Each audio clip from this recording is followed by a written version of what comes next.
Okay, all right. So in today's class, we are going to start new chapter, which is very important in terms of performance. Okay. So the topic name which we're going to start today is called async IO. Async IO. Okay. So it's more like a asynchronous kind of programming. Okay. So I will talk about that. What is async IO and why it is important for with respect to generative AI. Okay, in what context it is used. Okay, so so there are two types of suppose if you're writing any program, suppose you have some program. Okay, you have some task. Okay, so if you're writing any program, maybe any language, it can be Java, Python, any language. Okay, and in program, what we do, we create some tasks, right? Generally, we have a bunch of tasks, and tasks can be your functions. If I talk about in Python, so we define some set of function, right? We define function one, function two. We have multiple function, right? Multiple function one, two, three, four, like that. Okay, and we have a main module, right? And from the main module, we execute this function. We can call function one, function two, function three, function four, like that. We can call multiple function to just solve my problem statement, whatever problem I want to solve. Okay. So this is how the problem we solve. It is called execution. This is how we execute our program. Okay. So as of now, if we have developed any kind of Python program or any kind of program, right? So you might have creating a lot of functions, right? And for each functions, you are calling it, you are executing it, right? So this is how it works. So there are two ways of execution. Okay, this is called execution. Okay, you are executing some sort of task. Okay, to solve your business problem. So there are two types of execution approach. Okay, it is called execution approach. Okay, one is called synchronous approach. Okay, and another is called async or asynchronous approach. Okay, so for example, if you have a Java background, then in Java, anybody know what is the component and what is the module in Java which helps us to build asynchronous programming? Anybody from? Sorry. Threading, right? Threading will help. Threading. Yeah, threading you can build, you can perform multiple tasks, but there's a called completable future. Have you? Yeah. Completable is a future concept. Completable future. Okay.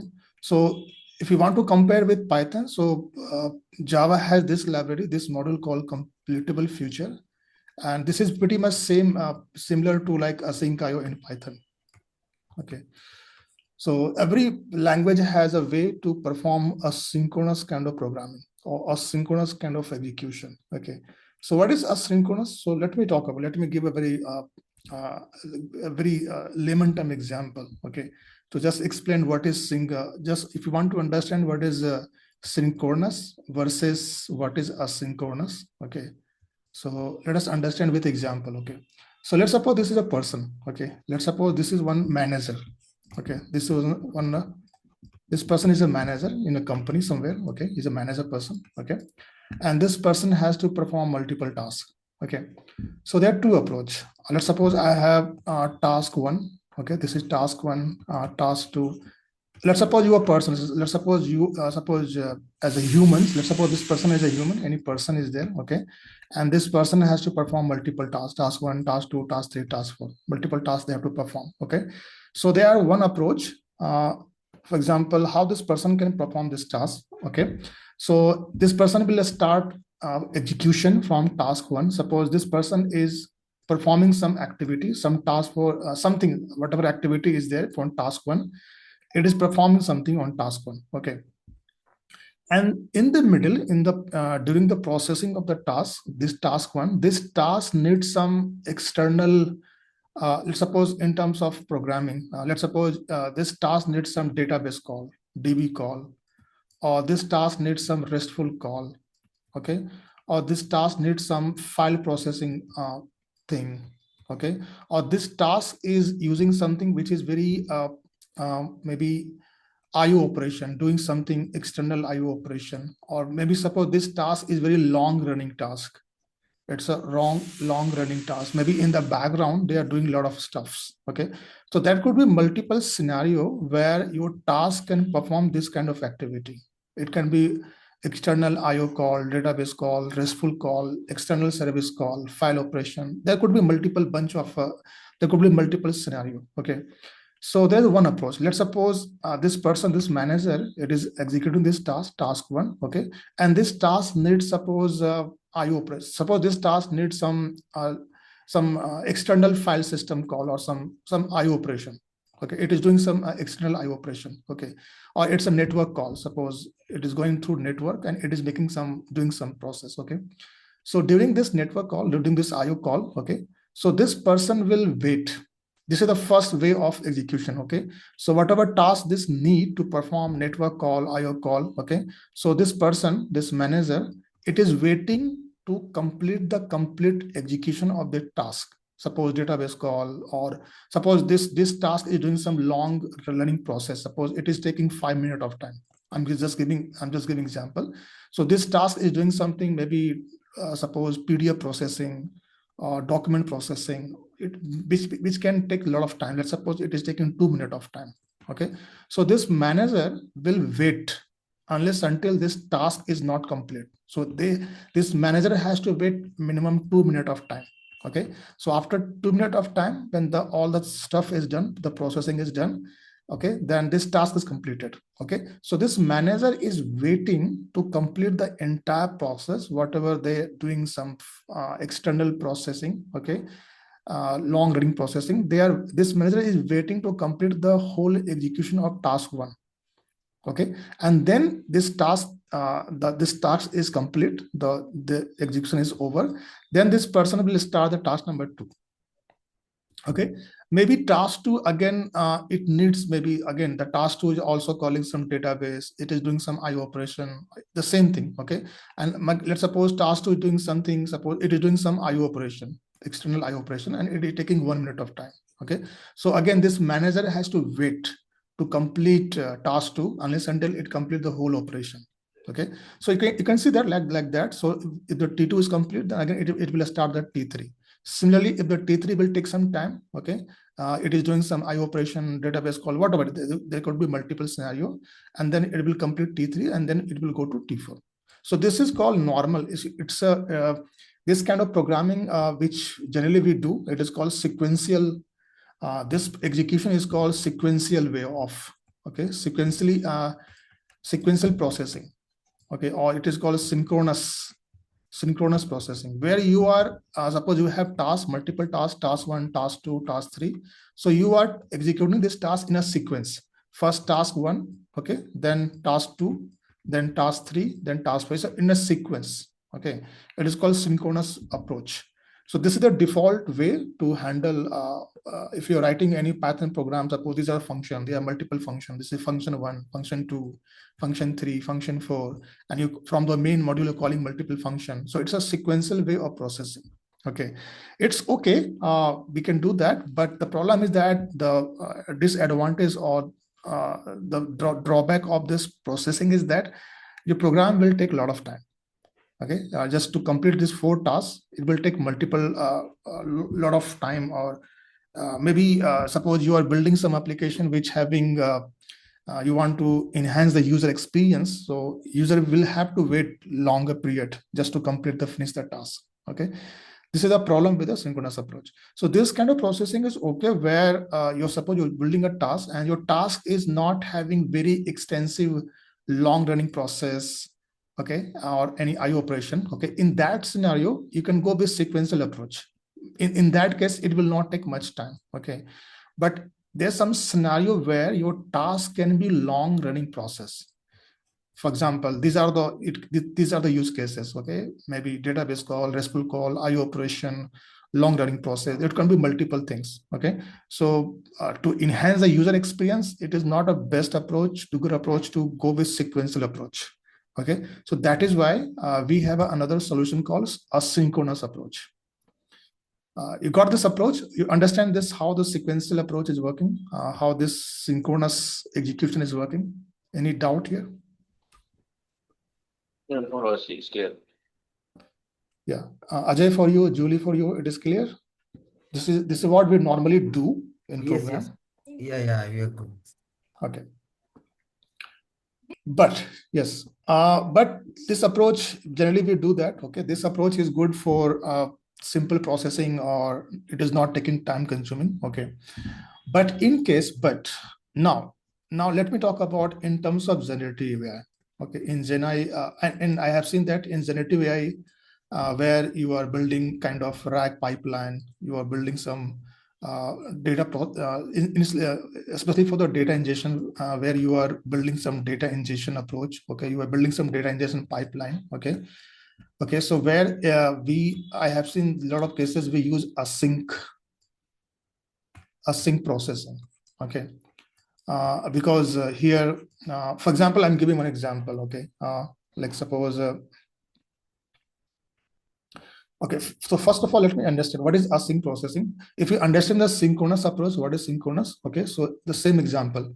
So let me give this example. So let's suppose this is a manager. Okay, this is a manager person, and it has multiple tasks to perform: task 1, task 2, task 3, and task 4. Okay, and here the approach is a bit different here. Okay, it is not a sequential approach. Okay, what this manager will do?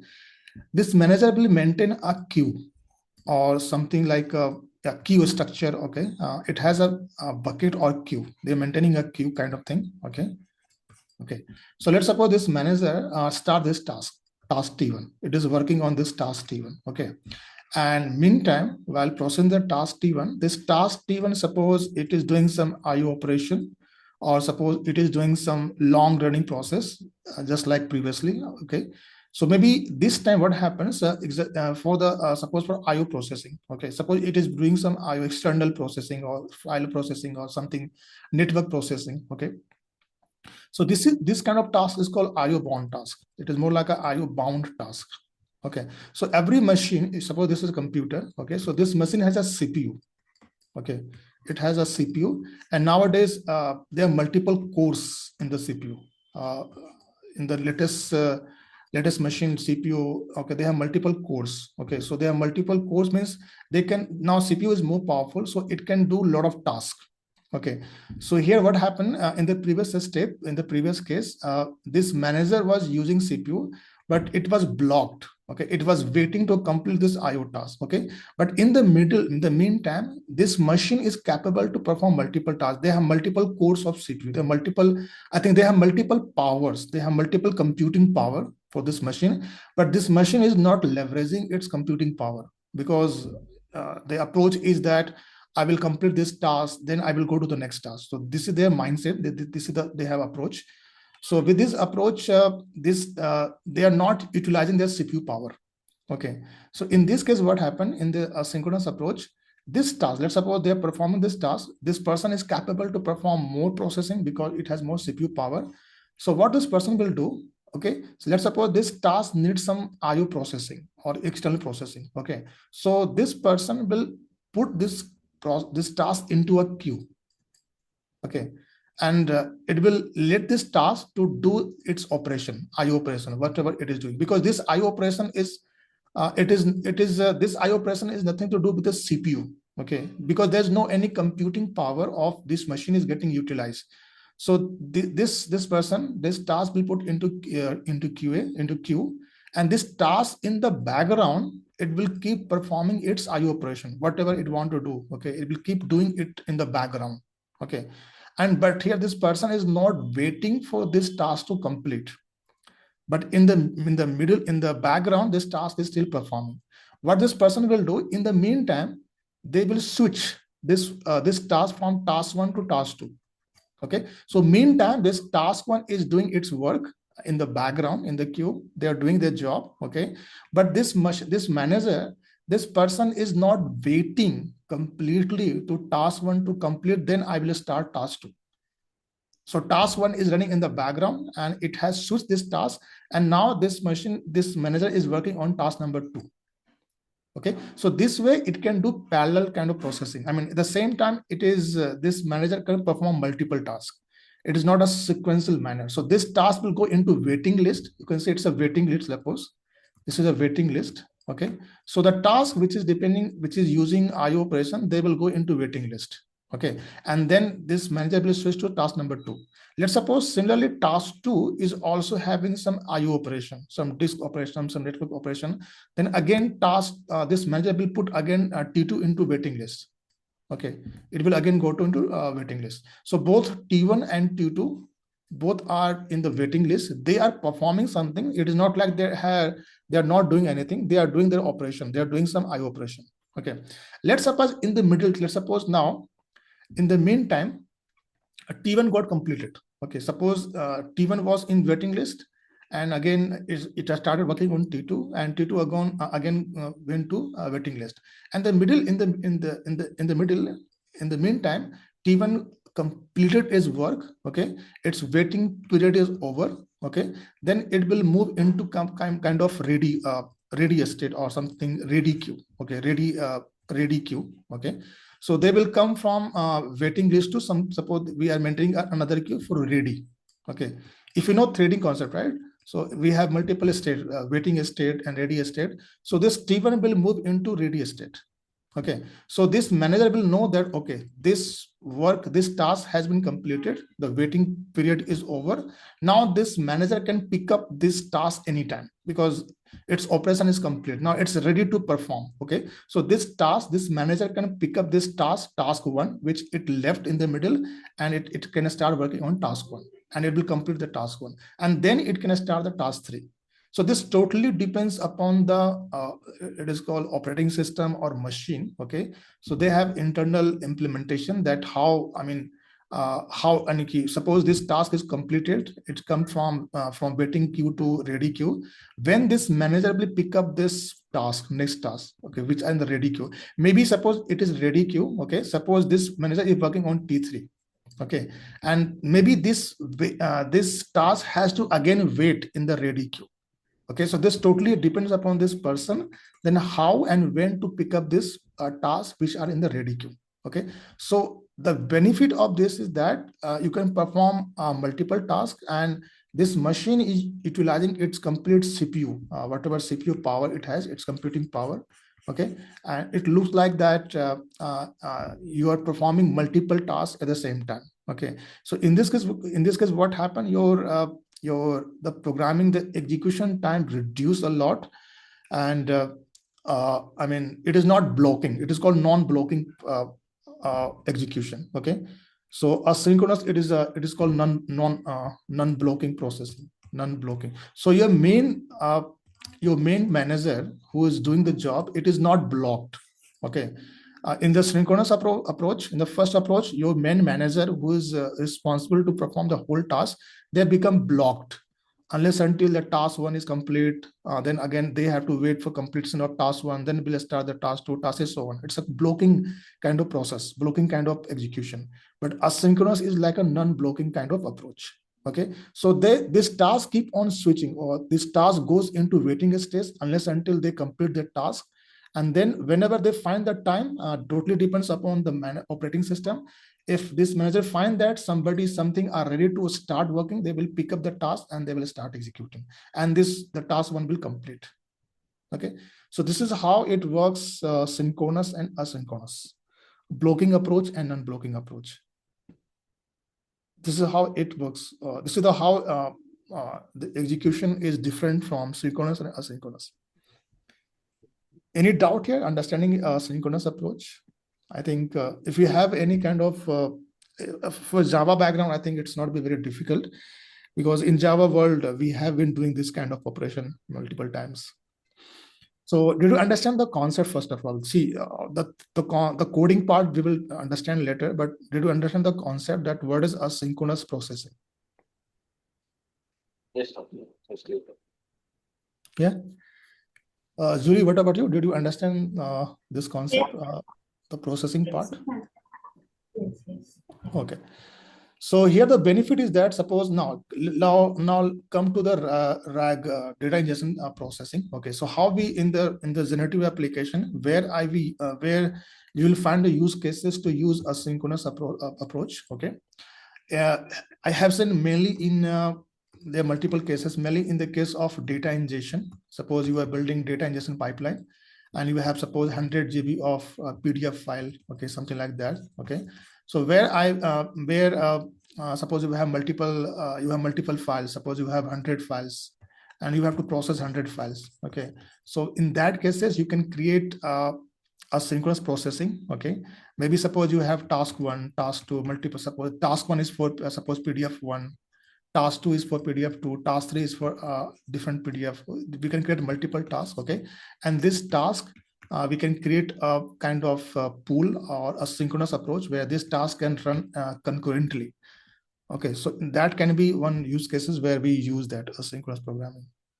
Okay, so whenever we have a blocking kind of thing where your task can be blocked because of IO operation, because of long running process in the background, then you need to think about that. I can leverage a synchronous kind of approach in my program. Okay, so these are some use cases you will find in generative application. Okay, now let us see some. Okay, so if you understand this whole concepts, how it works, so there are a couple of now let us see in Python that how we can implement this. Okay, in Java world we use threadings and we use futures concepts. There's a completable future concept in Python, in Java, which we leverage. Similarly, in Python also we have something like asyncio. Okay, so asyncio is one of the library. Okay, you have to import the asyncio library. Okay, so like that, this is a dependency you have to use like asyncio. Okay, asyncio is a library. Okay, it's a framework to work with asynchronous programming or non-blocking kind of programming, that you have to use that library. Okay, so let us understand this concepts. Okay, again, so I hope you understand the process first. The traditional approach is synchronous programming, where your task execution happen in the sequential manner, one by one. Okay, for example, let us understand the synchronous programming, how it works. Suppose here I have defined 3 functions. Okay, very simple Python function. Okay, and just to simulate that it is doing some IO operation, I'm using time is a module, so I'm using time.sleep. Okay, so what the time.sleep does, it will stop or pause your current thread or current execution. Okay, so maybe for 2 seconds, it will just stop for that period of time. Okay, so here I'm just it can be this code can be kind of it can make suppose this can be a RESTful call, this can be a database call, or this can be a long running process, something like that. It could be multiple use cases here. Just to simulate that, I'm using time.sleep. So I'm intentionally I'm sleeping my thread. I'm just stopping my process for 2 milliseconds. Okay, so here suppose I have one function. So this function is doing something. Let's suppose this is one task. Okay, and this task is doing something, and in the middle this task need to perform some IO operation. Okay, so what will happen, the whole task, so this suppose this is my main module. Okay, this is a manager. Let's suppose this is the manager, and this manager has to perform 3 tasks: task number 1, task number 2, task number 3, in a sequence manner. Okay, so this manager will start task number 1, starting task number 1, and task number 1 is needing some operation. Okay, so this manager will wait unless until task 1 is complete. This is a typical sequential manner. Okay, so let me show this flow. For showing the flow, I'm using ID. Okay, maybe here it is to demonstrate that in notebook it is a bit difficult. Okay, so here, for example, yeah, so I'm just copy pasting the whole code there. Okay, so let's suppose I have defined 3 function. Okay, and this is my main module where I'm calling it all my function. So let us see the execution, how it is. Let us see how it will behave in this case. Okay, So it will, in this case, it will do the, it will start the execution one by one, step by step, or in the sequence manner. So first it will start function one, okay? It will execute this whole code, okay? And it will, in the middle, it will wait also, okay? And then it will start function two, then function three, okay? So it will start step by step, okay? So let me run this just to show you, okay?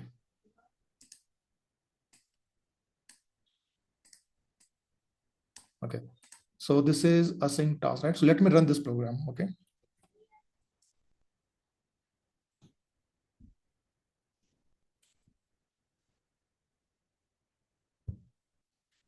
So let us see the execution. Let us focus on execution. So it is starting the task one, okay? The task one is done, okay? Task two started, okay? See, you can see there's some pause. When the task is getting started, suppose started task three, then it is stopping for some moment because of time, okay? Let's suppose if I increase the time, then you will see the more difference. So let me increase the time here.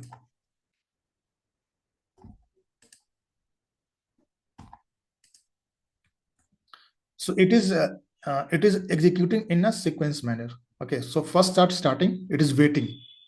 Okay, see, it is waiting for some moment. Okay.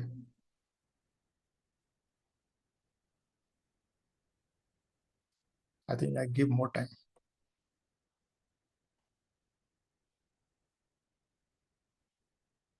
Yeah, then task one is done. Okay, now it is starting the task number two. Again, for task number two, again, it will wait. Okay, then it will complete, then I started task three. So you can see that it is not doing kind of, it is doing a like a sequential manner. It is just focusing on task one. It is waiting unless until the task one is complete. It is waiting to complete the task one, then task two, then task three. It's a typical sequential or blocking. It is called blocking programming. Okay, your main thread, your main program is blocked unless until all the task is complete. Okay, I hope you got this. You understand this demo. It's very simple one. Any doubt here? Understanding this code or this flow? Task 3 is still working. Okay. So this is the approach. It is okay. You can go with if your program is not having very long running processes. It is okay to have a sequential. Okay. But let's suppose same thing. I want to do asynchronous programming. Okay, where the concept I discussed. So in this execution, right, we have used only one stack, right? Main stack is used. Yeah, we are using main stack, main thread. Yes. Okay. Yeah, you can create multiple threads. I will show you. It is just one thread here. Okay, so from one thread, it is doing all the tasks. Okay, so now let us suppose that this program I want to convert in asyncio. I hope you understand the concept. What is async processing? Understand the concept. How to implement that in Python? Okay. So this is let's understand the code first. Okay, how we do that? What is the code structure? What is the coding? Let's understand that. Okay. So how to use asynchronous programming in Python? So first of all, you have to use asyncio library. Okay, you have to import it. Okay, and then how it works? Let's suppose you have some tasks. Suppose you have as a programmer, you have designed some task. Okay, this task can be anything. It can be file processing, it can be PDF processing, it can be PDF loading, it can be database call, it can be IO, it can be RESTful call, it can be any kind of task. Okay, so that first of all you have to design the task. So this is one of my tasks. Function is one of the tasks. Okay, and if you want to implement async IO, asynchronous programming, your function should be async. It is not a normal function. Okay, you can see that previously I'm not using any async keyword.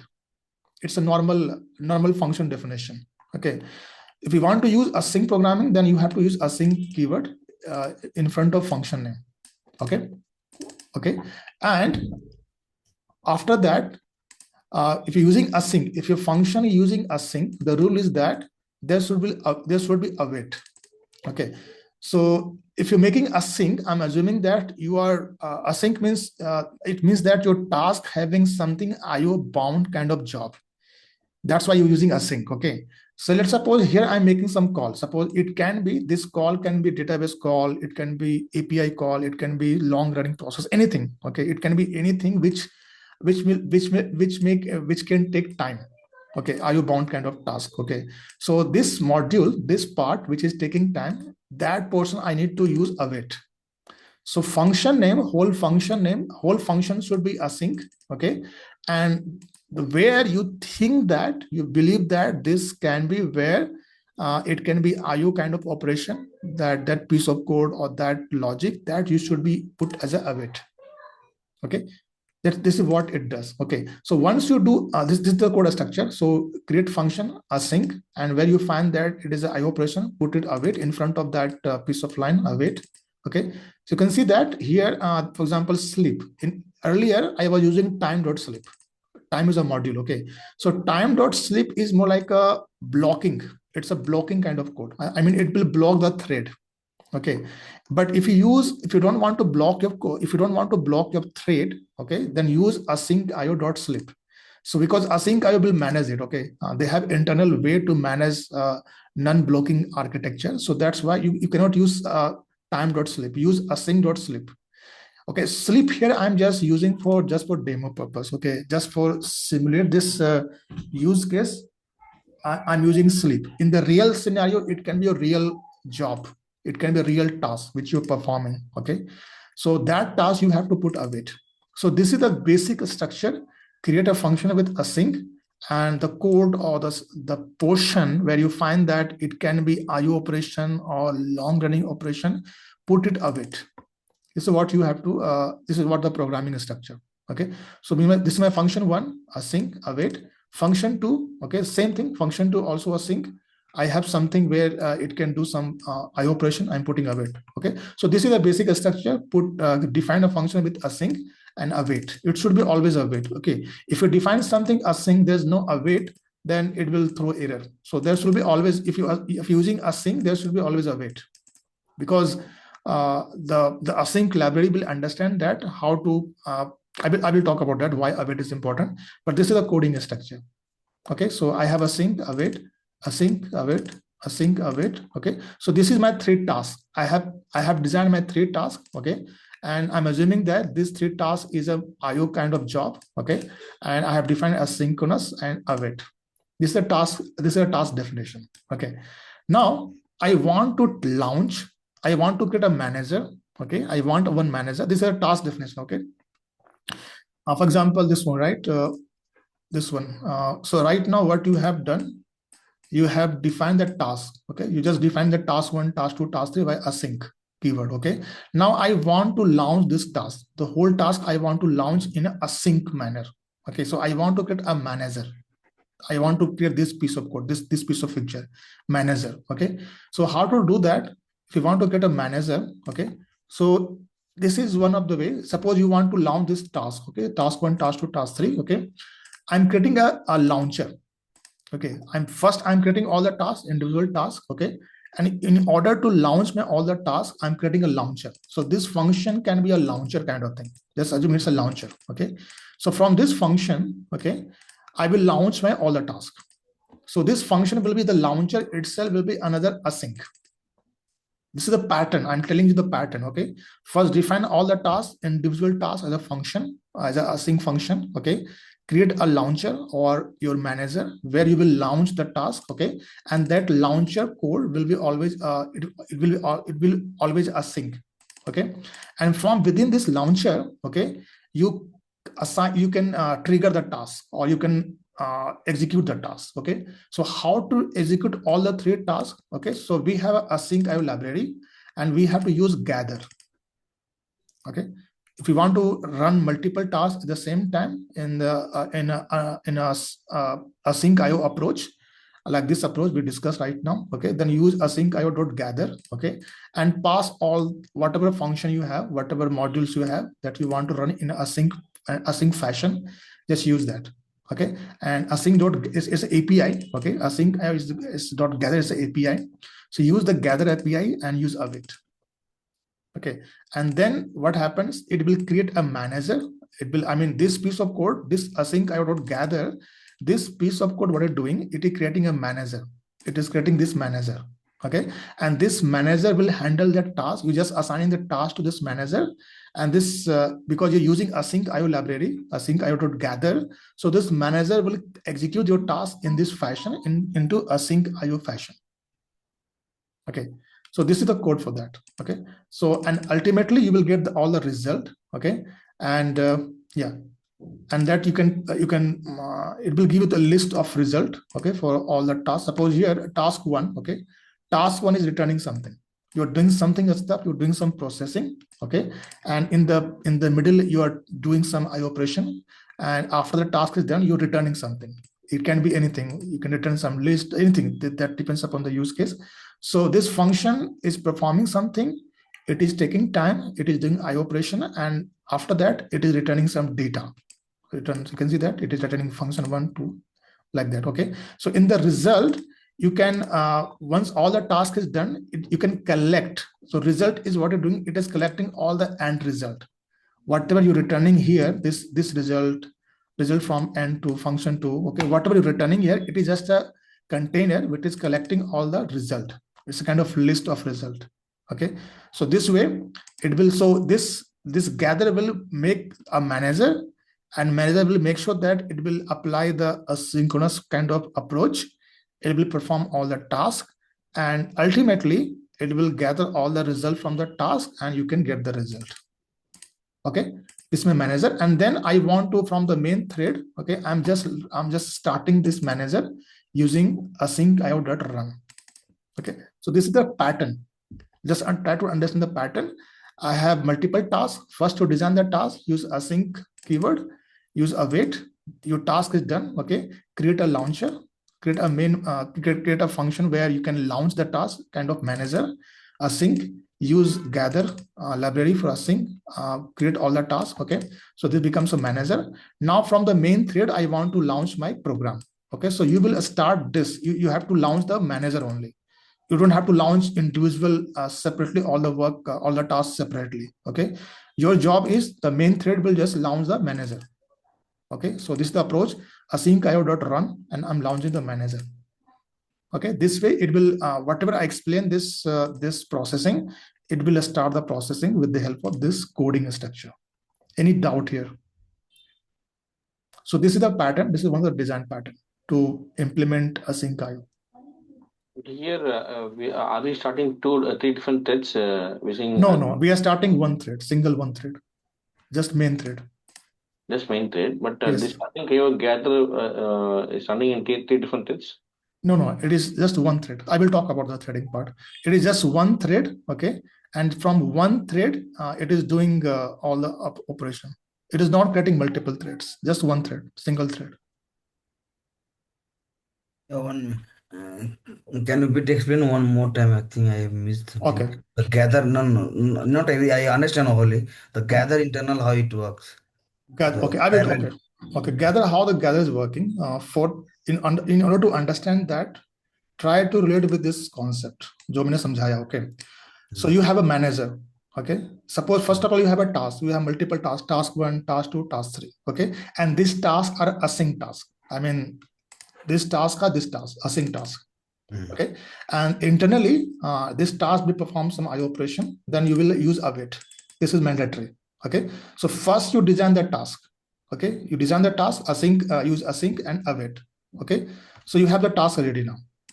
So here, function 1, 2, and 3 all are the async tasks. Okay. Yes. This function F1, F2, F3, they are it can be multiple tasks. If the function 2 is only not it's a normal method, not async, then it will work as it is, or it will not allow us. The compiler will not allow.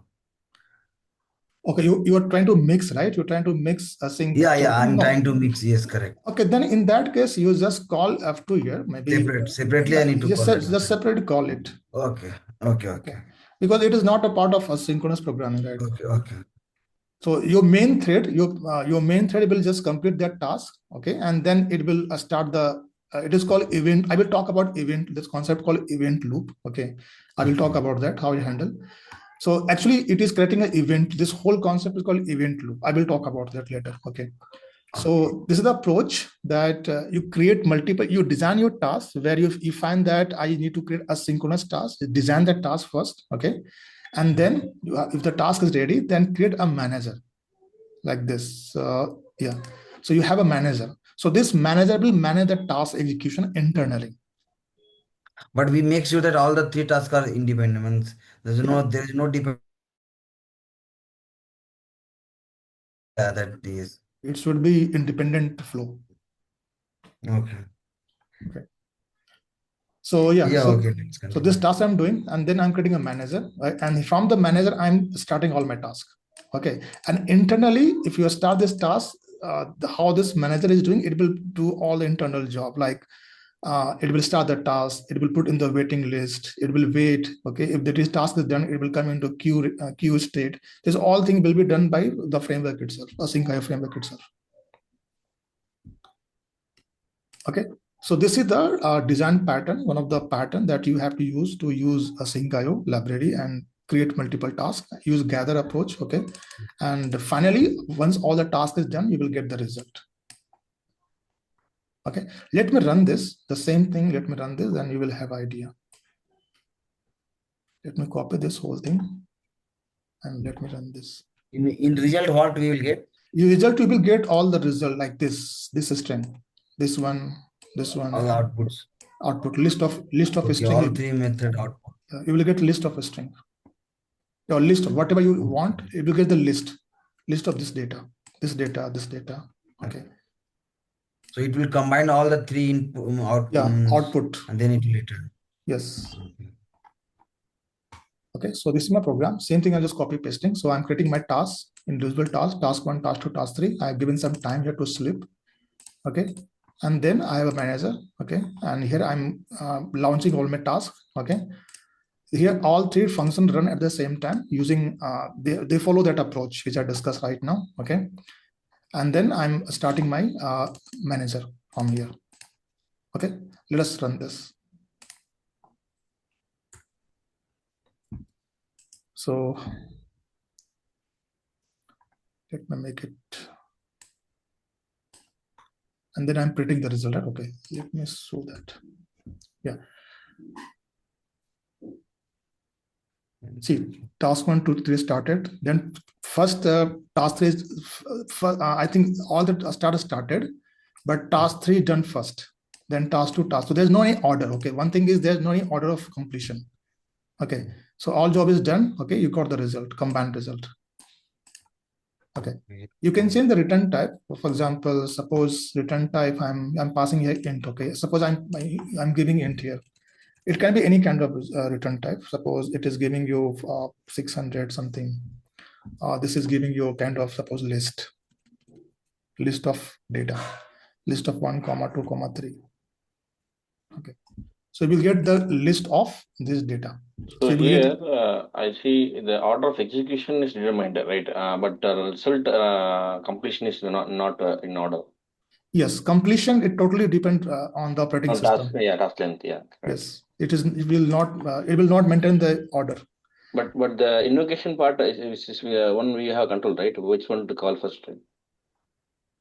Yes. Like this order, it will follow this order. This order is determined. Yes, but maybe in the middle it will stuck, depending upon the IO operation. But it will start this in this order, but it can stuck. That's okay. That depend upon the operation. Okay. So okay. So my return type are different here. I'm returning different data type. Okay, let us see that. So task 3, now this time task 1, task 2 started. Task 3 is done first, then task 2, then task 1 is done. Okay, now you're getting result like this. You're getting all the result. This is the first result, second result, and third result. All the results are combined and written inside the list. Yes. Let me change the order. Suppose if I do F2 first, F1 first, F2, F1, then F3.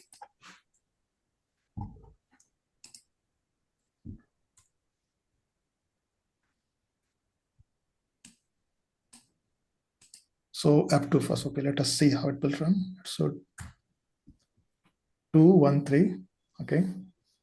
3 is done, 2 is done, 1 is still doing, 1 is done. It took total 8 seconds and I got the result.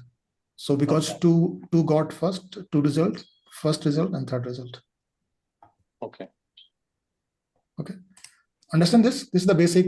If you understand then this is the basic. I mean, this is what is the core or core concept. Any question here? No. Okay. It's clear.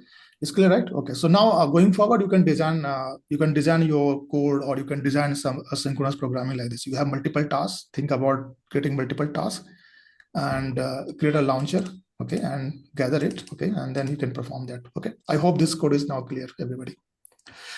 Okay, there are a few concepts. Okay, now let me talk about how it is working.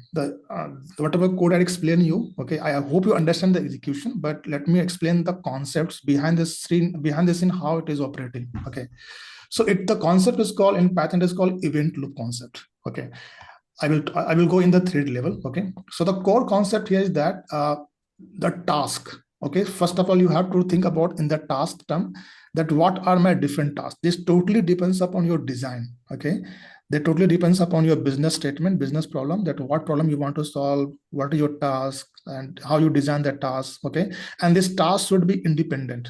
Don't try to make it mix it. Okay, it should be independent flow or independent task. Okay, so that task is called coroutines. They have a technical term. This function is called coroutine. Okay, and they can be paused. This is a function, basically this is a normal Python function. Okay, but the thing is that they can be paused and resume. So they are going into, I mean, this is what happening. They are going into waiting list. Once they are doing some operation, they will go into waiting list. Okay, and once they have done, they will come into ready state, and then this manager can pick up the task anytime. If coming into ready state, it does not mean that it will immediately pick up. It totally depends upon operating system. Okay, so that's what the coroutine is. It can pause, it can resume. Okay, and this is your task. Basically, this is your basic task. You create a async keyword. Okay, and use a await. Okay, so what happens if you put a await? Okay, so your manager will pick up this task. Okay, and as soon as it see the await, it goes into waiting list. I mean, this task got started, okay, by manager. Okay, and it see the await. What happened? It will put into waiting list. So await, what the await does, it put the task into waiting list. Okay, and it pause there. Okay, and let the run. I mean, this task will keep running in the background. Okay, in the waiting list, and once they complete, suppose this is over, this period is over. Okay, they will come into ready state. Okay, and once they will pick up, then the next lines will start get execution. So it will wait. Suppose here before await, I have suppose 3 lines. Okay, so it will do the execution for 3 lines. Okay, and if you see it's a await, it will put into waiting state. So after this, no code will execute. It will stop unless until this whole execution is over, unless until you don't come into ready state. Clear? So how this await is doing? So it is for single thread only, right? It's a single thread, yeah. Yeah, yes. current executing thread only. Yes. Okay, so this manager, which I'm talking about, it's a single thread. It is not a single one manager. This is just one manager. So you can assume that this manager is a kind of thread, single thread. Okay. Okay. And once you see await, it will put into waiting stage where it will do its operation. Okay. And once you go into waiting stage, this execution, after that, whatever you line you write, whatever logic you write, it will not execute. It will get paused. Okay. And once it come into ready state, again, it will wait. And then if the manager pick up this job after ready state, then after that, the remaining piece of code, whatever you write here, they will start execution. This is how it works. Any doubt here? Okay, so one thing, once suppose you define your task as a async, okay, and just calling it, just normal calling the function, it will not create event loop. I mean, it will not start asynchronous programming. Okay, if you're just calling it, then it's a synchronous calling. I mean, it's just a normal call. So you should not call directly. Okay, all the async function, you should not call it direct like this. it will not create any asynchronous programming. Okay. And you have to, if you're calling it, okay, you have to So always it's use a simple await. call, right? Even though we have async and calling a method, it's simple call. It's a direct call. It's simple call. Yes, it is simple. It's a simple sequencing, synchronous call. Okay. Okay. If you're calling it, then you have to put await in front of that. So what happens if you see await, it will go into blocking stage. It will go into waiting stage. Okay, but it's a good practice. All the tasks which you are defining as async, don't call it. Okay, use this approach. Use a manager like this. Always create a wrapper, another function. Okay, and within that function, call your function. All the async function using either gather or there are multiple API for async. I will talk about that, but it's a good practice. Never call your async function directly like normal function. Never do that. It can be a problem. Okay, what means why there is anything it will impact or what No, is the reason? maybe it will not follow the event loop. I mean, it will not start the asynchronous programming. For example, here, for example, I'm calling it, right? So this call is not a asynchronous calling. It's a normal calling. Yeah, but here in the second line, async Yeah, in dot. second line, you can do that. You can like this. This is also possible. You can call the function, use await. This is also, it's also possible. I mean, it will start the event loop. Okay. But I'm saying from the coding standard, this is possible. Okay. This is okay. Okay. But I'm talking about from the coding perspective, coding Okay. standard, don't do this. This is okay, but I'm not suggesting to do like this. Always Okay. create a wrapper, always create a manager. Okay. This is, I'm saying that design pattern or practice. Okay. Okay.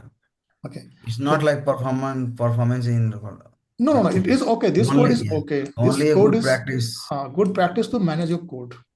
Okay. You can call it, no problem. I mean, it will create the event loop. It will start the execution, but you have to use await. Okay. Otherwise, if you're not using await, then it's a normal function call. It is not a coroutine call. Okay. Okay. Or otherwise, you can use async.io. Okay. Or you can call the function like this. Suppose you have multiple tasks. You want to call it the task. Use async.run. Async.io.run. It's an entry point. Okay, so async.run, it will create the event loop and it will start the execution. So the best practice, I will suggest you go with this approach. Okay, your code become more modular and it is easy to understand and easy to manage it. Okay, so define your function, separate all the function, create another wrapper, another function as a manager, async, and within that you just call the function using await within this manager. Okay, this is what I follow. That's what I'm. It's a good practice. Yeah. Any doubt here? Yes, I have a doubt. See, basically, right, the objective is to go for asynchronous, right?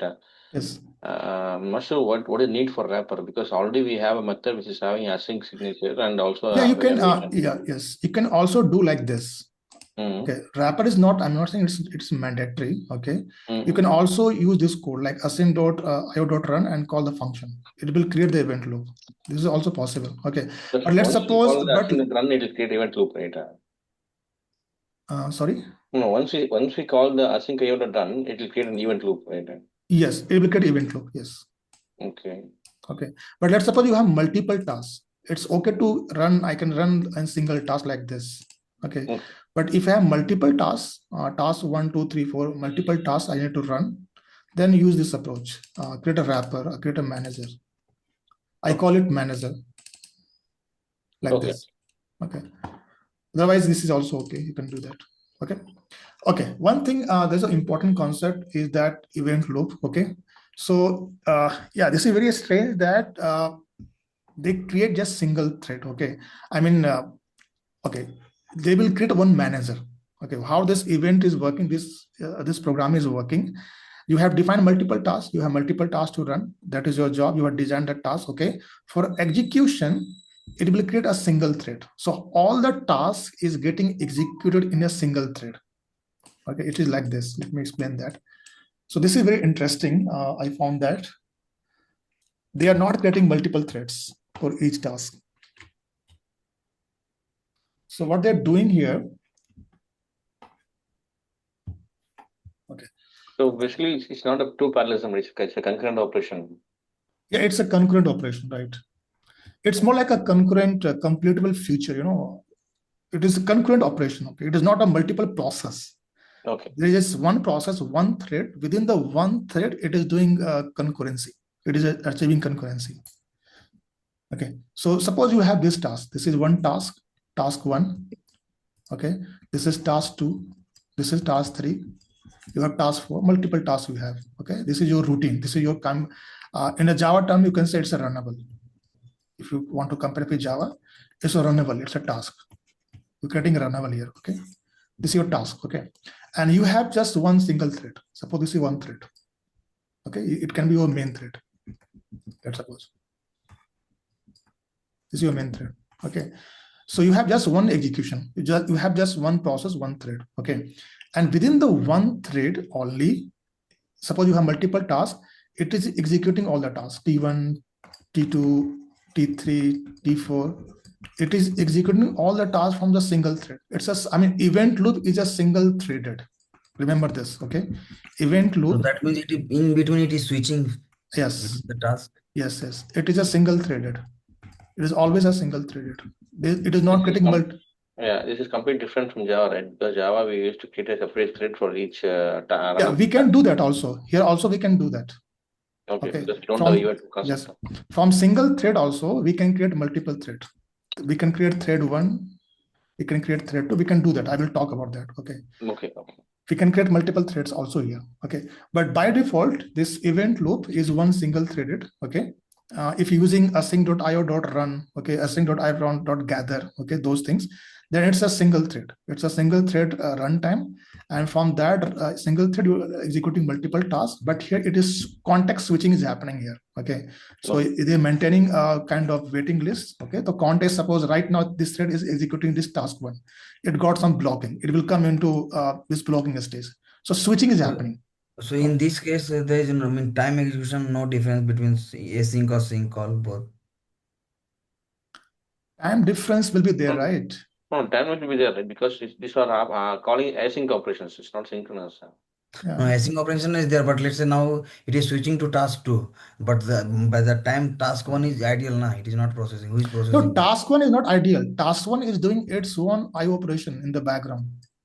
This task 1 does not need this thread CPU, right? It is not a CPU bound operation right now. When this task 1 got into blocking stage, it is doing some file operation or external operation or API call, right? So this thread has not to do with CPU. There's no computation required by this thread for this task 1.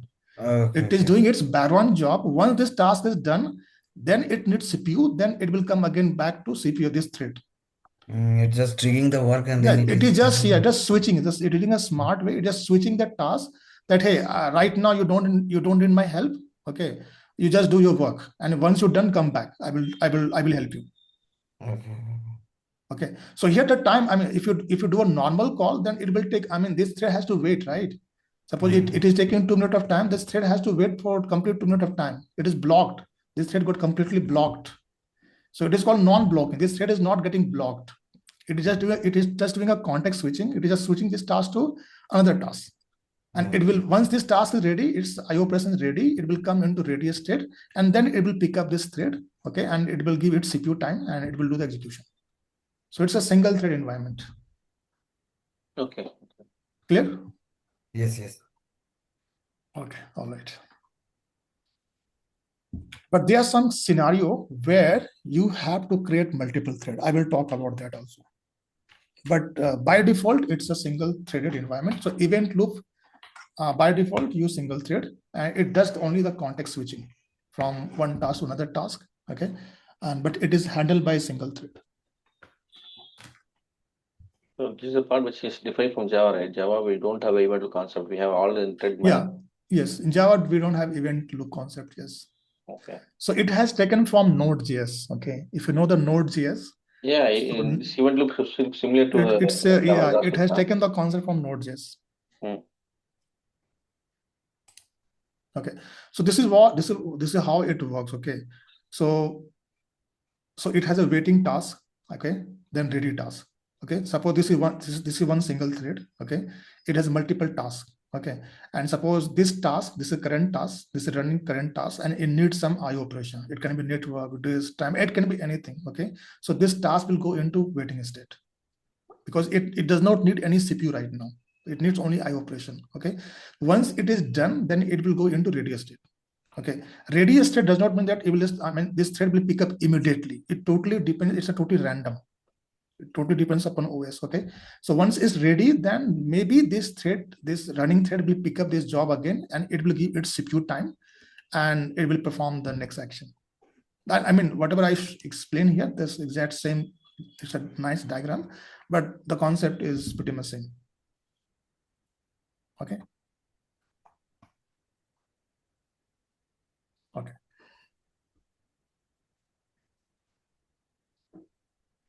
So there are multiple way to start this. I gave one example of like this. This is one of the design pattern.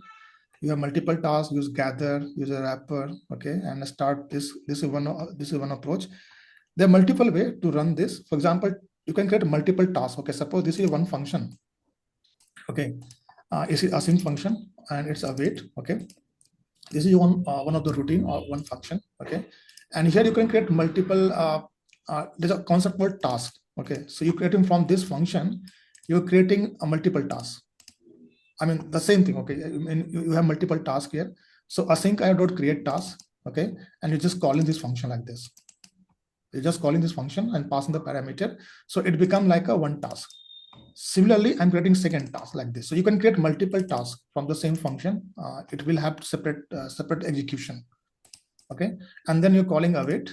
Okay, so now it's waiting for that. Okay, and then from async I mean here it is the entry point. Okay, if you're using async run, then it is starting the event loop. It will start the main thread, one single thread. Okay, and then it will start the execution. So you have two tasks, same approach. Okay, but the way is different, the coding different, but the concept is same. This is one of the way to create multiple tasks and run this. Again, you can see that I have a wrapper here. Okay, I have a task. I'm creating multiple tasks, but I have a manager. So I have given the name manager. Okay, for sake of understanding, this is my manager. Okay, from this manager, I'm creating multiple tasks. Okay, and then I'm launching the manager. Okay, so this is one of the it's just a coding practice or design pattern I'm talking about, but this thing is working the same way. Okay, so there are some couple of design patterns here. Simple, for example here, like I have a sync function. This is my task. Okay, this is my task, and I'm doing some await with some IO operation. Okay, and again, if I want to run this task, okay, I have another manager. I'm just wrapping up in some function. You can also call, you can also call like async.run, and you can call this function. You can also do that, but I'm making it more modular. Okay, I'm just creating a manager, just creating a wrapper on top of that. Okay, so this is my main task. I'm creating a manager, which is another async. Okay, and within the manager, I'm calling the task using await. Okay, and then I'm calling this manager using async.io.run. This is what because I have seen most of the programming in Closet, they follow this coding pattern. So that's why I follow. I find it's really good. You're creating. It's become more modular according to me. You can create multiple tasks: task 1, task 2, task 3. Create a wrapper, create a manager, and within the manager you can launch your task, and then you create async.io.run and call the manager. Very simple. It's become more neat and clean and more modular. Otherwise, you can create multiple tasks. For example, here I have a manager, and from the manager, I'm creating multiple tasks. Async.create task is another API from where you can create multiple tasks, list of tasks. Okay, and then gather. I also call it gather, so it will call all the tasks.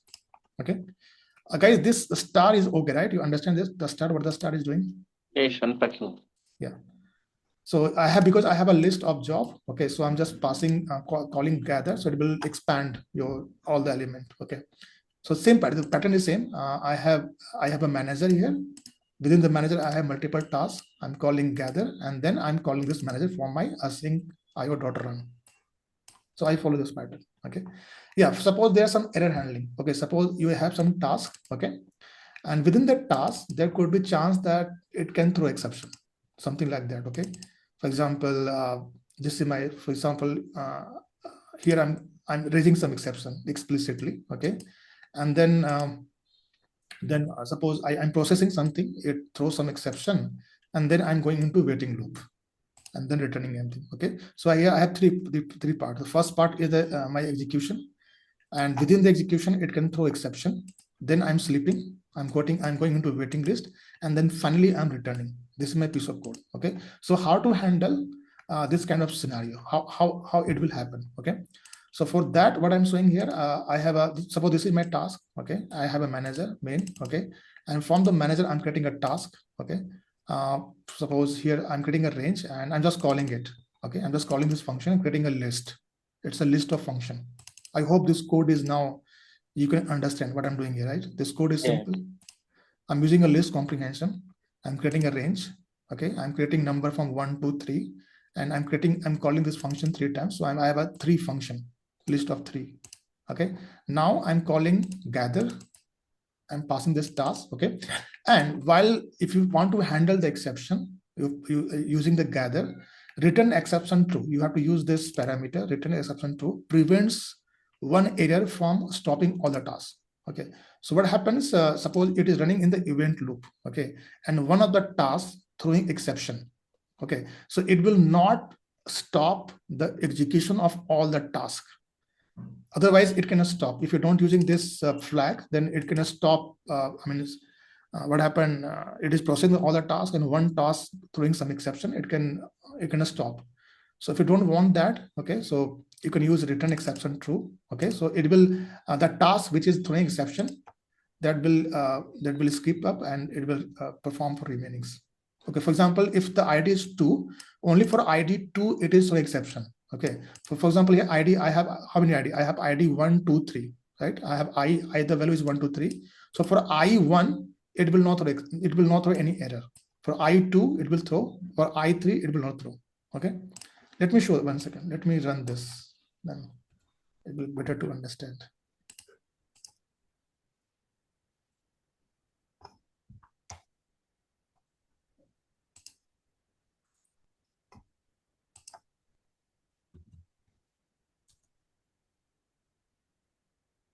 This lib is part of Python itself, right? No need to install actually. No, you have to install it. It is not a part of Python. Oh, okay. You can see in the requirement, I have to install. Okay. You have to do pip install asyncio. Okay. So now here I have one task, okay? And this task is accepting integer as a parameter, okay? If the parameter is 2, then I'm only raising some exception, only for 2 parameter. Otherwise, I'm not putting exception, then it will be a normal flow, okay? So then it will sleep, then it will return something, okay? And from the main, from my manager, it's my manager, I'm creating multiple list of this function with multiple parameter, okay? So here parameter will be what? I'm starting the range from 1 to 4, so 1, 2, 3, right? So here I will be what? I will be here 1. It will be 1 I, 1, 2, and 3, right? But for 2, so for I1, it will not throw any exception because it will be normal flow, right? So for I1, this will be false. It will not throw exception. It will sleep for I1, and it will return this, whatever it is returning, a dictionary, okay? For I2, it will throw exception, okay? For I3, it will again not throw any exception, okay? This piece is clear for everybody? Yeah. Okay, and then I'm calling gather, okay? I'm passing all the tasks. I have 3 tasks here. For I is equal to 1, for I is equal to 2, for I is equal to 3. I'm passing 3 tasks here. And here I'm using this flag, okay? And then from this task, I'm waiting for result, okay? And just looping the result, okay? So for each, I'm doing in a minute. I think this all piece of code now you guys are comfortable. I don't have to explain that. So I'm looping this result because it's a list of item. I'm just looping it. I'm checking whether this result has an instance. I mean, this result, if you throw exception, okay, so it will have some, result will some exception. So I'm just checking whether this this result having some exception or not, okay. Otherwise, I'm printing the result. I'm just doing a check, okay. And then define main, and then I'm calling it, okay. So for calling it, okay, let me use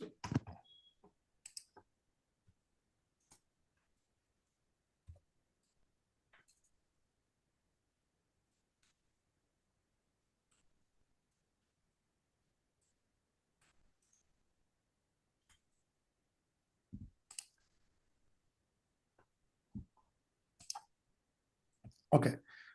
So this piece of code is clear for everybody. I hope it is should not be difficult to understand this Python code.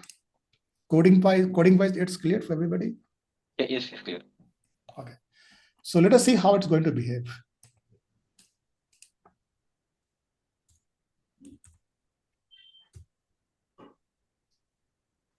So see, for I1, it is normal flow. Okay. For I2, I2, it is showing exception. So value error. Okay. So user not found, it is giving this message, and I3. Okay. Let's suppose if I don't use this, what will happen?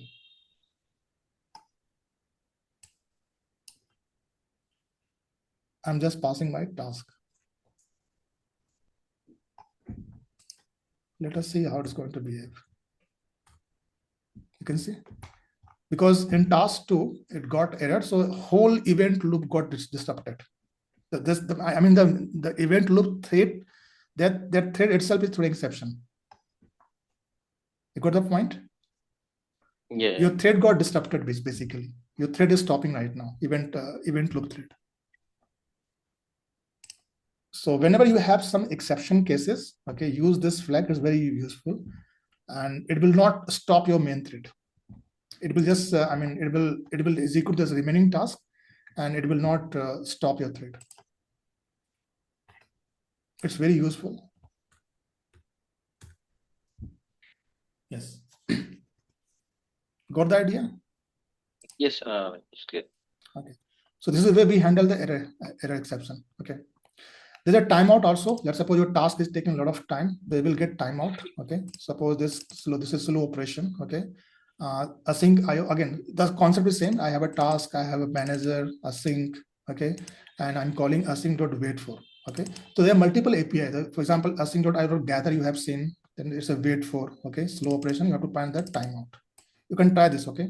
So it will wait for, after 2 seconds, it will get timeout. It will not wait for, suppose it is taking, suppose it's a very critical operation and it is taking, suppose 15 minutes, 10 minutes. Okay. So it will not wait for that. You have to give some timeout that after 2 seconds, after this time, it will not wait and it will get timeout.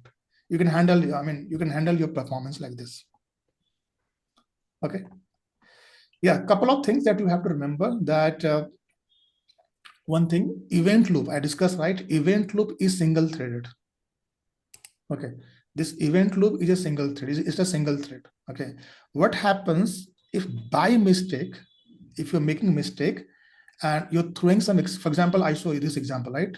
This example, okay, because it's a single threaded environment, and if you're not handling exception, if you handle, there could be multiple way that you can stop your main event loop, which is single threaded. Maybe some programming error. Okay, so you have to make sure that your programming is such a way that you should not stop or something. You don't have to make some error in the program so that your main thread is getting blocked or main thread is getting stopped. So if your event loop main thread somehow getting blocked or stopped, your event loop will not work. I mean, your program will terminate and you will not get the desired result. Okay, so make sure that you're not disturbing the main thread. Okay, here I'm giving some example. Okay, for example, suppose this is my one function. I have a sync. Okay, and here I'm using time.sleep. Okay, and here I'm and here suppose I'm calling this. Okay, suppose this is my piece of code. Okay, let me run this. It's a good example, so you will understand the event loop.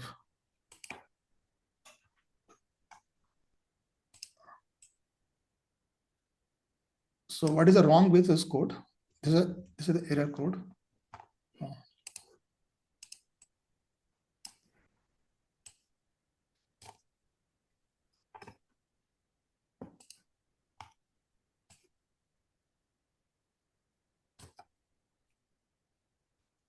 Okay, so this is my task. Okay, and from this task, suppose I want to call it.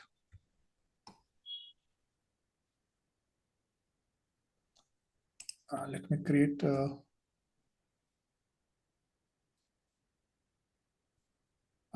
wrapper.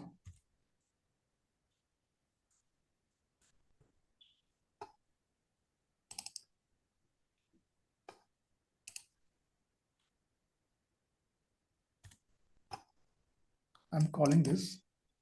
opposite. Bad sleep.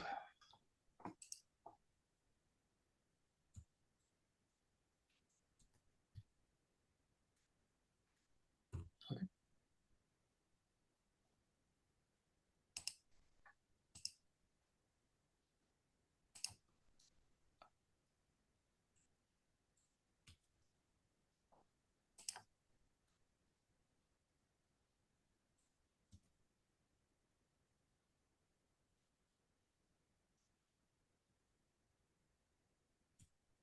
Okay, so this is my main task. I'm calling it from my manager. I'm just calling my manager like this. Okay, code is okay, right? Okay, now tell me what will happen here. Do you find any problem with this code? The problem is that, see, okay, it will start the event loop, okay, but I have single thread, okay, but here what is happening here, time.sleep, I'm using a blocking piece of code. I'm using time.sleep, okay. So what will happen, it will start the main thread, okay, but because I'm using time.sleep, so it will block my event loop. So this thread get blocked, this thread get completely blocked by task 1. And what happens, suppose I have multiple tasks, suppose I have a task 2 here, okay, suppose I have another task, okay, suppose I have task number 2, suppose it is a good sleep, suppose something like that, okay, where I'm using here asyncio dot not asyncio dot sleep, okay. So what will happen, suppose I'm starting this task, okay, so because this task having a blocking kind of nature, it will block the entire event loop. Okay, so I mean the task switching will not happen because this thread, your single thread will wait unless until this task is done. So you will not achieve concurrency here, which possibly we do with the normal flow. Okay, so if you're using, make sure that in the async, okay, don't use anything which can block the entire event loop. For example, this one. Okay, don't use that. Otherwise, your single thread will stop. It will become more like a synchronous approach. Just one thread and it is waiting for that task to complete. IO operation is waiting to complete, then it will resume, then it will start the next task. So basically, you're not achieving the concurrency here if you're stopping the main thread. Okay, so make sure that you don't stop the main thread. You program such a way that it should not stop the main thread. Okay, so always use async.sleep, async.sleep. Okay, there could be multiple way where you can maybe by mistake you are stopping your event thread. So how to debug this? This way, if you're not achieving concurrency and you're getting more delay, maybe you are stopping your thread, you become more like a blocking. You're blocking the main thread, and that's why it is not performing concurrency. So that's what you have to make sure. Okay. For example, suppose here I have multiple function, I have multiple tasks, task 1, task 2, task 3, okay, async, okay. But suppose by mistake I'm using time.sleep, okay, so it will block the entire event loop because I have one thread. Similarly, but here I'm using asyncio, okay, it will not block, but this code, I mean, what will happen in this code, suppose I'm doing the same thing, but suppose by mistake I'm doing a time.sleep, but remaining code is okay, this is okay, and I have manager, okay, I'm starting the gather, I'm just passing all the function, okay, wait, okay, I'm waiting the result, okay. So here what will happen, this will the one task, the first task, it will stop your event loop, though it will perform, but your time, it will take more time. I mean, basically you are stopping your event loop by mistake. You getting my point? Let me run this. So it's a programming error. Okay. So the same thing, I have different function, but it's a blocking nature. It will block the entire event loop. This is okay. Okay. But here it will be more like a, your thread will start the function 1, but it will stop. Your thread will stop unless until it is not get over. Okay. For example, let me take it. Okay, it's okay. So I'm passing function 1, function 2, function 3 in this order. Let me run this. Okay, so it will start the task 1. See, task 1 started, but it got blocked. It is not a starting task 2, task 3 right now. It is waiting to complete task 1, then a starting task 2, task 3. You got the concept? What I'm trying to explain here. Yes, this is clear.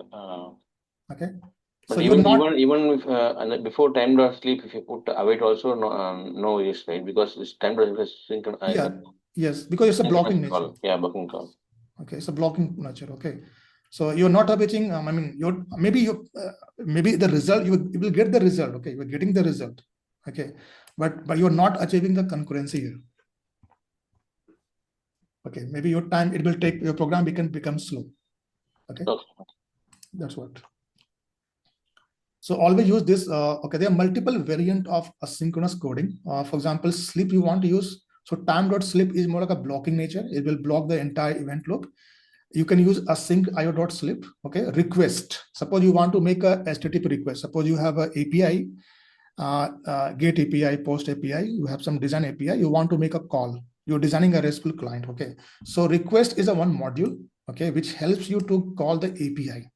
Okay, so request by default is a blocking nature. Okay, so we have another version of IO version. It is called IO HTTP.client. You have to use IO HTTP. So IO HTTP is another module to make a asynchronous kind of API call. Okay.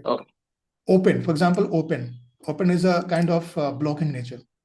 Okay, so for that I have a IO.files. So they are corresponding asynchronous module, which will, with the help of that, you can perform asynchronous programming. But the concept is same, event loop concept. Okay, in that, if you want to plug in async programming, then you have to use this module separately.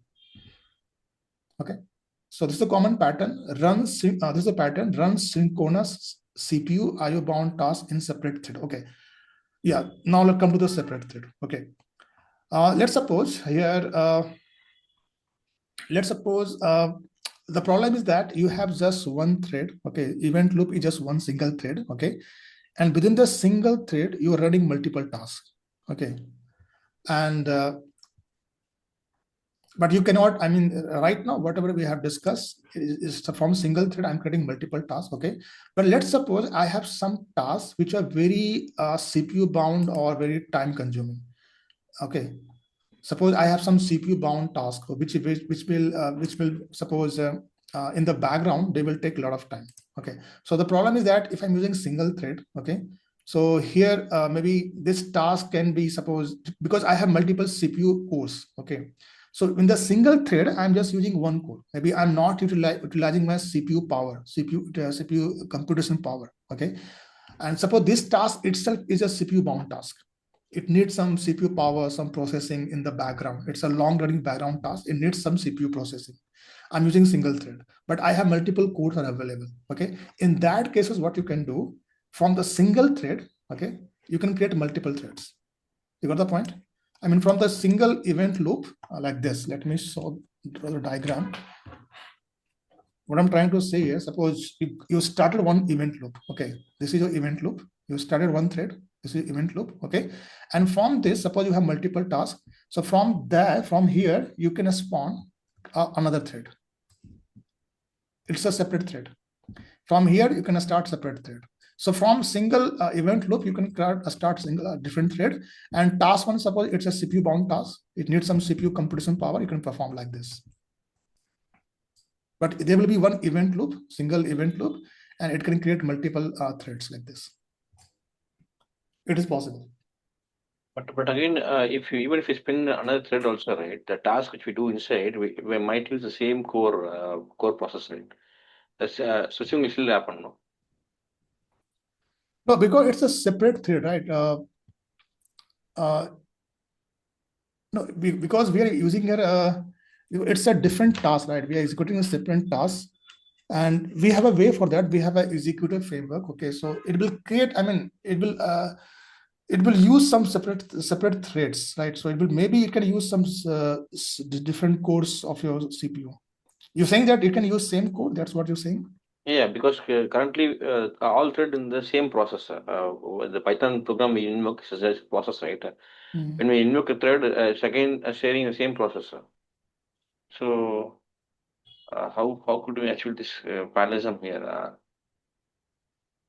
Okay, your process is same. Within the same process, you are creating multiple threads, right? I have one process, and from the even in Java, right? From the one thread, we can create multiple threads, right? Yeah. In normal Java, right? We have one main thread, and from the main thread, we are creating multiple threads. So that all the threads are running in as maybe they are sharing the same memory. The process is same, but okay. So, but you're saying that they will not use different CPU core, right? They will use same CPU core. I think it will use same CPU core until unless we define different. Okay. No, what I mean, right? Do we need to tweak the async API to use multiple cores to achieve the real parallelism or not? That's what. Yeah, there could be. I'm not sure right now, but there should be API for that. Okay. There's some that configuration I haven't used much, but there's some thread pool executed. Okay. So from there, it is creating a thread pool, giving max workers, I think like this. Okay. Max 5 threads, sir. Max 5 threads, yeah. So like that, it can create a thread pool. So they're creating a thread pool. From the event loop, it is creating a thread pool. Okay. I think there could be more complication here. You can explore that. Okay. But it's maybe we can ask the thread pool to use multiple cores and that multiple. Yes. I think there should be some configuration. Okay. To give a multiple cores. There should be some way. But I think they will create the way we can configure that. Yeah, so in that approach, this is one of the extension. From the main event loop, we want to create multiple threads, we can do that. In case if we have very time-consuming task or long-running processes, we can do that. It's very, that should be a use case in your problem statement in that case. So there is a way for that, okay? So that's what I'm talking about here. I'm giving an example here. For example, I'm creating 3 tasks, okay? Blocking, suppose a task fetch from API, process large file. I have suppose these are very CPU bound kind of process where it needs CPU processing. Okay. So for example, this is about a task. Okay. I'm using time.sleep. Okay. It will do a blocking. It's a blocking in the nature, right? I'm doing request.get. It's a blocking in the nature. It will block the main thread, right? I'm doing something sleep again. So it's a blocking nature. Okay. Suppose you have something which can block your main thread. You need some more computation or more processing. Okay, it can take more time. So better don't depend upon single thread. You can spawn or multiple from the main thread. You can create multiple threads. Okay, this is a thread. So run this program, run this task in a separate thread, not in the event loop thread. Okay, so event loop will be still performing the concurrency for other tasks which needs processing, and this task which need more computation, you can run in a separate threads. I hope you understand that. Okay, so this main thread is still running, but this task is running in the main different threads. So your main thread is not getting blocked like this. If otherwise, if you do like that in the previous way, it will get blocked. So it will not achieve. You will not achieve concurrency. So how to do that? So the same way. So I have designed my task. Okay, def. Okay, I'm not using. You can see I'm not using async here. Okay, these tasks are not async tasks. You can see there's no async. Okay, it's a normal task. Okay, and I will run this task from in a separate thread from from single event loop. Okay, so how to do that? So here I'm using like this. Okay, so it has a 2 threads. It has an API called 2 threads, asyncio.2 threads. Okay, so it will spawn new thread. Okay, so like this, I'm using like this async.gather. Okay, gather. So the creating the threads, it will done by the event loop itself. I'm just passing like this. So, but for running this task, okay, this task I'm not running in the event loop. Okay, I'm creating another thread like async.io.thread like this, and so this task will start in a new separate thread like this. So you still have a main thread, but main thread is not getting blocked by this task. Okay, and you can still achieve concurrency by main thread, and this task will start a new thread. It can take time, it can run in the background, and then you can get the result ultimately like this. So this is one of the approach. Understand the process, right? Yeah, it's clear. Maybe if you have any library which does not have async support, then we can go with this approach. Yes, right? Yes, right, exactly. Yeah. Also, you can run there's a thread pool executor also. You can control more when you want to control more thread pool size, or I think code. I think I have to see that. There will be some configuration. You can explore that. You can control the thread execution pretty much. Okay.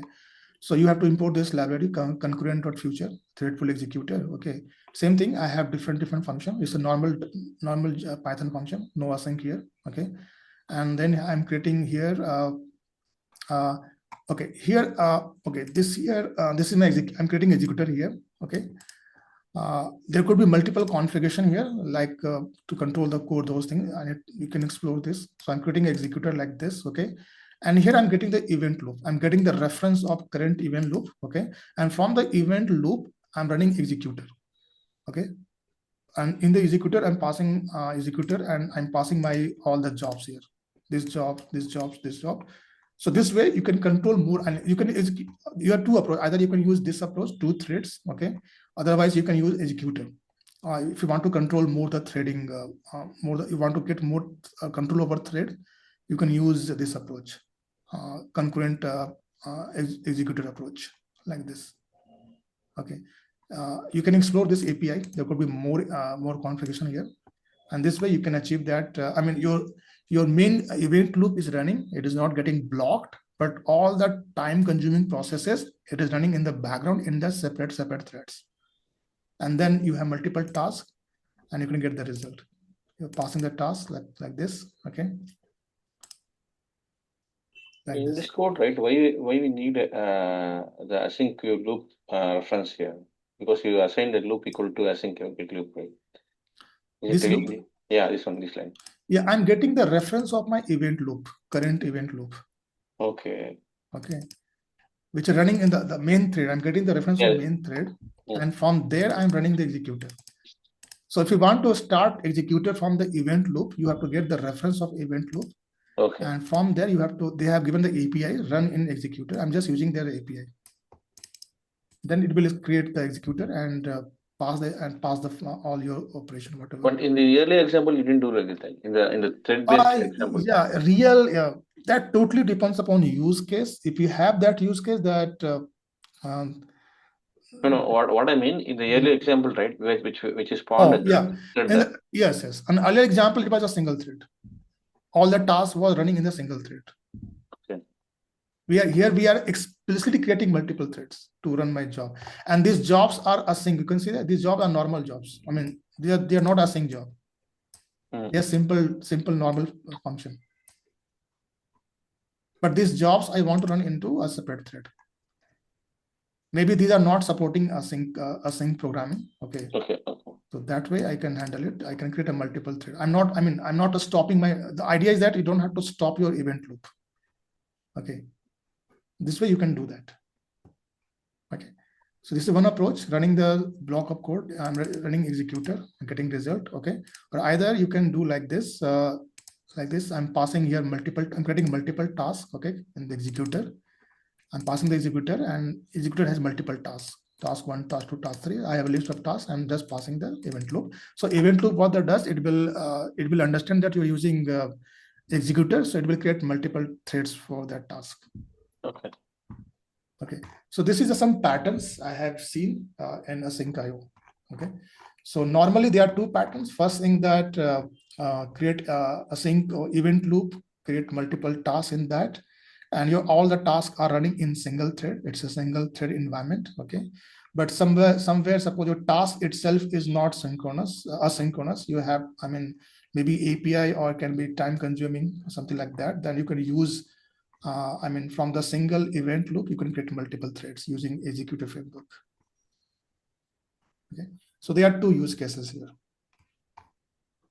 So now going forward, I think so you can leverage this concept, this APIs async. Okay. Any doubt here? How was this? It was very, I find people get confused here. This topic is a bit confusing topic. But how did you find that? Did you find easy or did you confuse? I hope I'm not confusing you. No, okay. Only thing is we need to do some lot of exercises here, so to get familiar with the APIs. Yes. Yeah. And moreover, this concept event loop is completely new in Python. Right? For us as a Java developer, We are thinking about thread-based concept in a different stack of thread, but here it's a event loop is somewhat a new concept for us. Let me do one thing. I will give some assignment only for synchronous programming. Okay. I will share some assignment so that you can practice something. Okay. Okay. But whatever you have in the drive, that is also a good example where we can practice. Yeah. I have given this is more like a patterns. I have given the patterns, kind of design or coding patterns or problem patterns. And these are a couple of patterns. Okay, these patterns, how to deal this.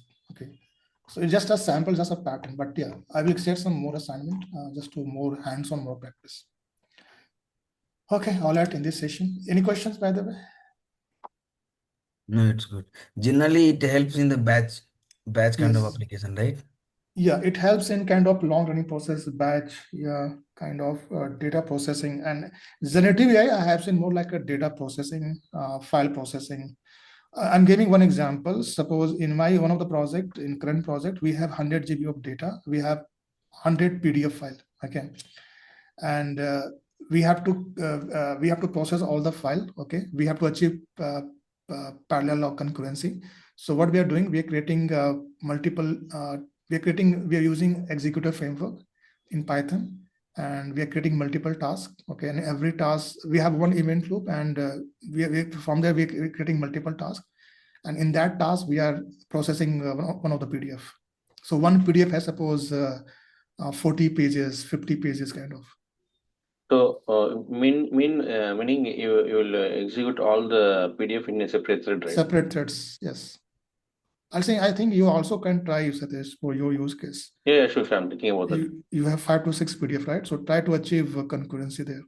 Okay. Yeah, so it helps I have seen the use case more in the data ingestion. For building the RAG pipeline, right? We have to ingest data. It's a huge data basically.